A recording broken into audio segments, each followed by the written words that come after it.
right. Hello, hello, hello. We're live. Yes. Awesome. Hi, everybody. Welcome to our Sunday chat over tea.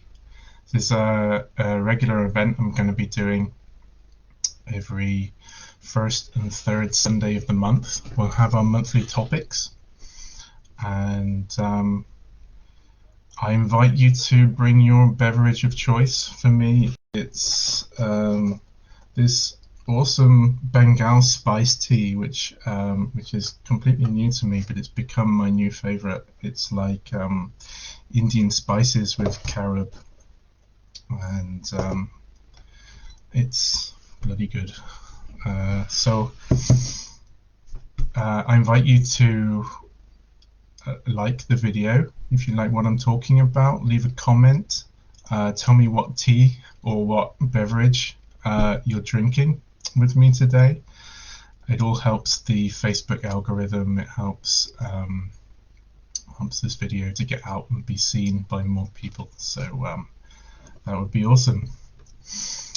All right. So today I'm going to be talking about codependency. If at any point during the video you have any questions, then write them out. I expect I will see them on the screen somewhere. And even if you're watching the replay, feel free to write any questions that you have, and I will answer them in writing in the comments. So codependency is obviously a topic that's quite apparent for many people. I would in fact argue that even if it's not something that you suffer from greatly, that it still affects your life for reasons I'll get on to later. So first of all, we'll start with the basic question: what is codependency? For me, codependency is basically when you need other people to be a certain way in order to feel fulfilled and happy in yourself. So in other words, you give that power, you disempower yourself and you give that power to other people. That's basically what codependency is. I'd like to talk a little bit about my experiences with codependency. I think that it's something that forms in very early years, which I'll talk about in a minute. So it was always kind of present in my relationships, but never something that really got in the way, or at least something I wasn't very conscious of until my third relationship. And this is a relationship that I had with somebody for 8 years. We went through a lot of things together, including having children.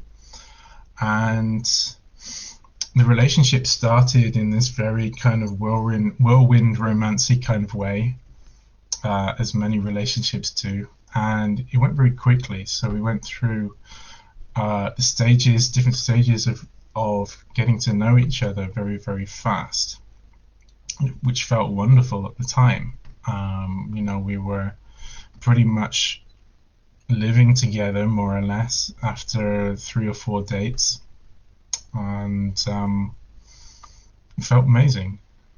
And so over the course of a year and a half, we had our first kid together, and then one day we moved country.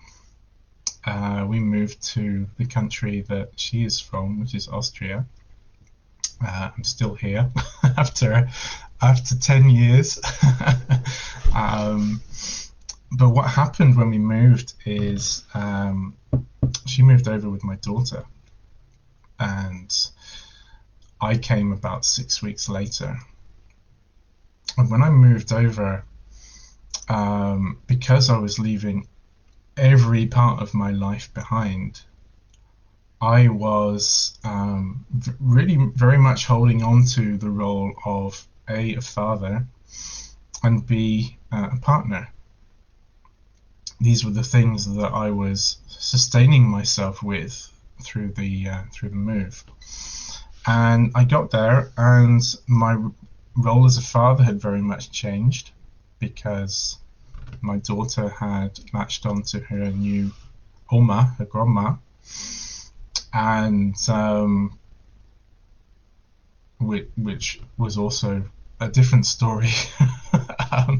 But and also the relationship with my partner had changed because she was extremely busy and couldn't give me the attention that I'd been used to having in a partnership, in a relationship, and really affected me. I went into quite a period of depression, not only because of the changes in the relationship, because of all the changes, but it led to my codependency tendencies coming out quite strongly, because I didn't speak the language, which is German. I didn't know the system in Austria, and so I had to rely on her to provide or to be there for me whenever I needed anything. So there was a practical dependency, but it very much turned into an emotional dependency too. As the relationship went on, things changed, and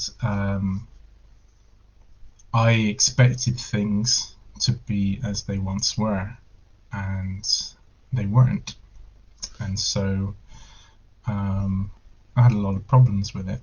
And it wasn't until finally ending the relationship and going through the process of breaking up about 2 years later, I guess, that I really felt like I'd overcome the issues of codependency, figured out what they were, and had gotten around them.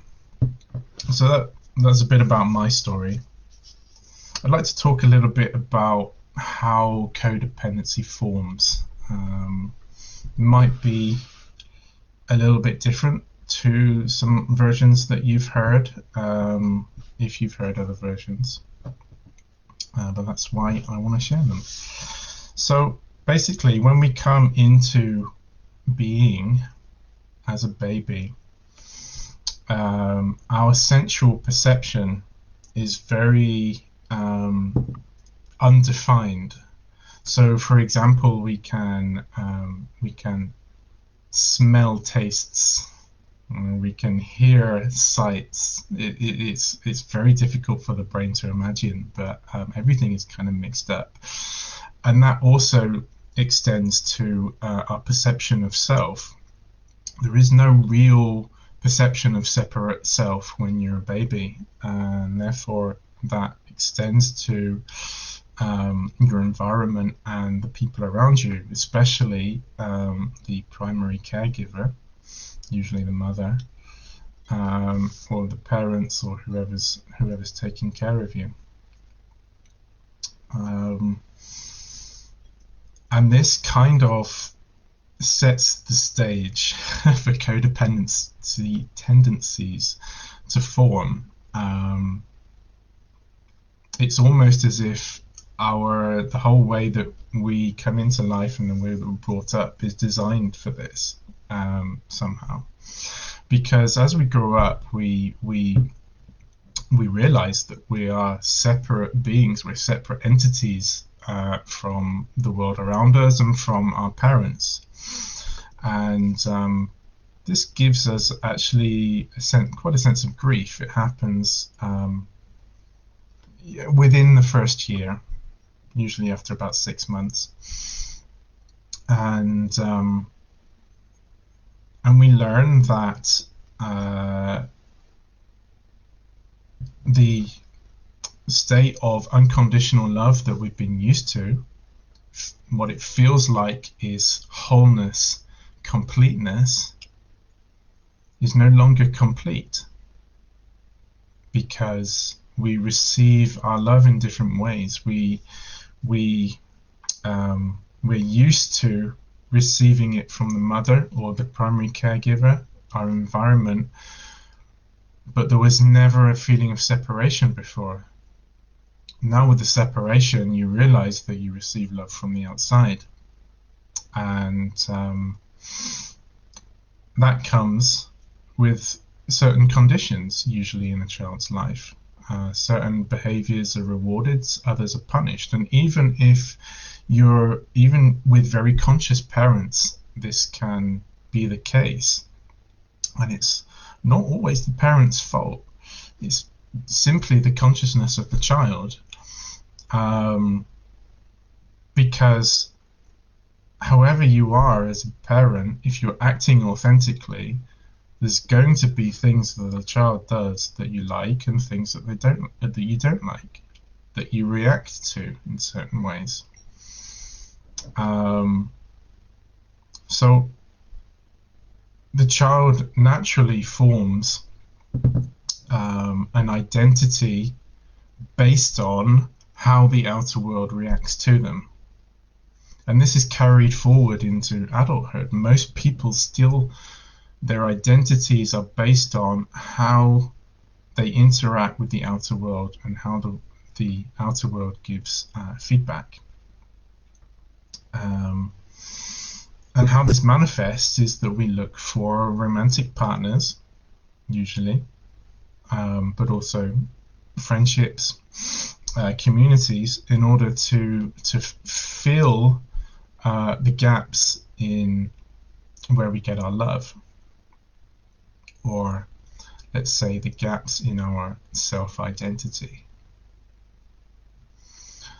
I'll give an example of this. For example, somebody who is not very confident in social situations may find themselves being attracted to a very outgoing, very social confident person. And there are many, many different ways in which these things can manifest. The problem with this is that it creates a kind of addiction. It's kind of like a love addiction, you know, because every time the other person or the outer thing fulfills that inner desire for love, that desire for completion, which feels like unconditional love, and every time that person fulfills that, you get this feeling of completion, but it's coming from the outer source. And this is what addiction always is. It doesn't matter whether it's drugs, alcohol, any of these things. You are getting your sense of completion, your unconditional love, from an outer source instead of from an inner one. So in relationships, this creates this kind of push-pull feeling where sometimes a person is very much with you, connected, and all these lovely feelings are floating around, and at other times they seem further away. And this is, of course, a very healthy thing in a relationship. But people with codependency, especially strong codependency tendencies, will feel that push-pull of coming closer and going far away as quite painful. I remember I certainly did. And I mean, over time, my relationship was a lot more away than it was close. But nevertheless, it's a thing that many people interpret as, oh, well, what's wrong with me? What's wrong with me if that person feels like they want 2 days of no contact? What's wrong with me if that person would prefer to go in their room and read a book than spend the night talking with me? These kind of things. Yeah. So we form an attachment to our partner based on this dynamic, based on this fulfilling of identity. Remember, if you're if you are confused about anything I'm saying, because I am going pretty quickly through it, just type something in the comments and I will answer either later in the video or afterwards. So attachment. Many people out there are researching different attachment styles right now, and that's brilliant. It raises awareness for what's going on. And I would encourage you to research that for yourself. I'm not going to go into it, but be wary when you're doing that, because very often when you realize what kind of attachment style you have, it can just form another identity, like it becomes this label for you. So be inspired by it, but don't, hold on to it as an identity. Don't let it become this fixed thing. Same for symptoms of codependency. Again, I'm not going to go into that because that's something you can find anywhere on Google, and I want to give you a little bit of something that you won't just find by going into a search engine. But basically, any situation where you find yourself disempowered and wanting somebody to be a certain way and feeling like they have to be in order for you to feel fulfilled, is going to be some kind of codependent tendency. What I remind people of a lot, especially during breakups, is that when you are grieving over a person, it's not the person you're grieving over, it's the way they made you feel. And so if you can get used to that in relationships, if you can have that in your consciousness and recognize that this person that you're with is a reflection, and they're a reflection of your inner person, as marked by how you feel when you're with them, then this can be an amazing thing to do to combat codependency. Keep it about the feelings and not about the person themselves. Realize what feelings they're bringing up for you, good ones, not so nice ones, but remember always that all they are is a reflection of your inner world. So before we go on, I want to talk a little bit about something I call the couple identity. And this is something that's formed when two codependent people come together. Now remember, almost everybody out there has some form of codependency. It's just how people are formed for some reason. And the only way you can overcome it, in my experience, is to experience the ways in which you're codependent. Some people will be more, some people less, and go through it, process it in a conscious way, which I'll come on to. But if you get two people coming together, we'll call them, you can see that, person A and person B. Yeah. Two people who have somewhat codependent tendencies. What usually happens is a third entity gets formed in the middle of these two people. You see the third circle in the middle encompasses both. I call that the couple identity. It is what gets formed. I just need to take a drink. It's what gets formed when people come together, need other people to be a certain way. And so a part of their identity is identified with the relationship. They're identified with who they are when they're in a relationship. So people can imagine that they perhaps are more confident when they're in a relationship, or more peaceful, or more passionate, these kind of things. This is the couple identity. This is all very okay until it goes wrong, until things change, let's say, rather than go wrong, until things change, which they inevitably will, because this is life and people change, and so do relationships. And so usually when this couple identity is no longer relevant, usually through a change in the way the relationship is conducted, or through a breakup, this is what happens. You have person A and person B, and the couple identity is gone, and you're left with two incomplete people. That's why breakups are extremely painful processes for most people. Now, I'm not saying that is only because of codependency. Obviously, even if you're a whole person, you can still grieve.